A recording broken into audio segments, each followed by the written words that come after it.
السلام عليكم ورحمة الله وبركاته. ازيكم عاملين ايه؟ يا رب تكونوا بخير. النهارده هنعمل مع بعض طريقة عمل القلقاس. هنطبخ القلقاس مع بعض بطريقة سهلة وان شاء الله تعجبكم. طبعا انا جايبه نص كيلو قلقاس، خرطت وغسلته كويس وخرطت كل خرطة قد بعضيها، وجايبه تقلية، وجايبه طبعا القدحة بتاعت القلقاس اللي هي الكزبرة الخضراء، وعملتها قدحة القلقاس. شايفين؟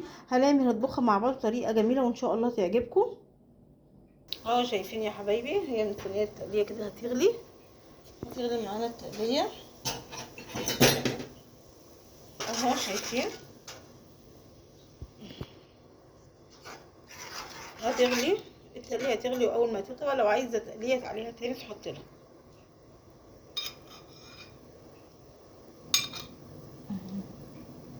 اهو. شايفين؟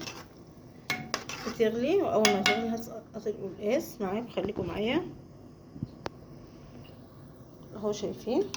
طبعا هي كده غلت، هنزل بالقلقاس كله اهو. شايفين يا حبايبي؟ هي دلوقتي القلقاس بتاعنا، حطيت القلقاس بتاعنا وهسيبه لما يستوي كده. طبعا لازم احط برده مرقه معاه. شايفين؟ دي طريقه تسويه القلقاس. شايفين؟ بسم الله ما شاء الله اهو.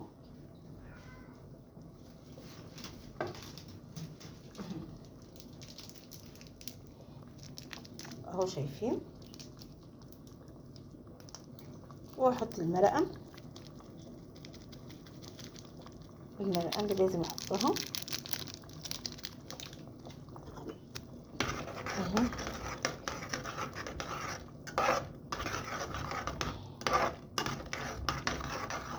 وبندوقه اهو. شايفين بقى؟ هو هيستوي معانا.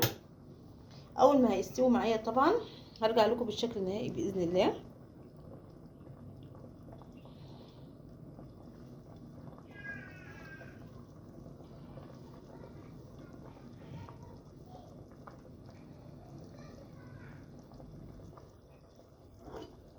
اهو نقلب كده، نسيبه لما يستوي ويغلي كويس ويستوي معانا. وبعد طبعا ما بيستوي بحط له القدحه. طبعا القدحه بتاعته يا جماعه زي القدحه زي قدحه الملوخيه، بس طبعا مش قدحه مش توم. بتبقى كزبره خضراء ومقطعاها وبعملها على عين البوتاجاز.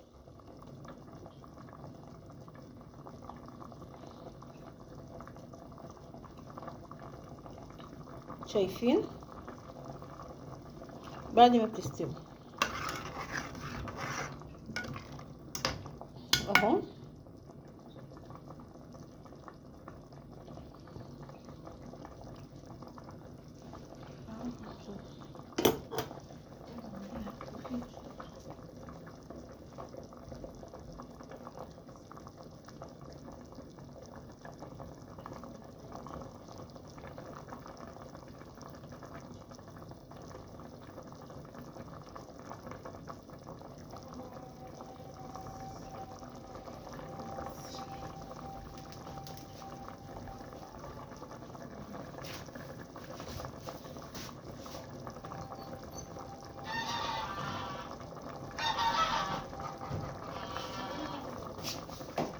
اهو شايفين؟ هي قربت تستوي معانا.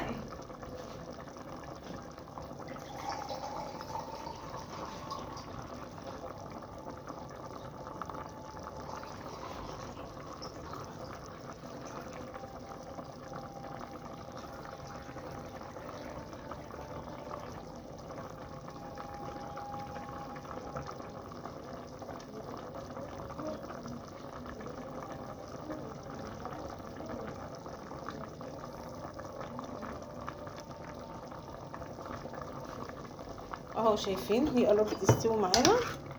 طبعا هي استوت معانا.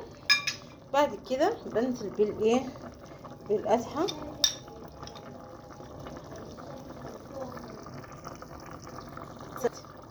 اهو. شايفين بقى؟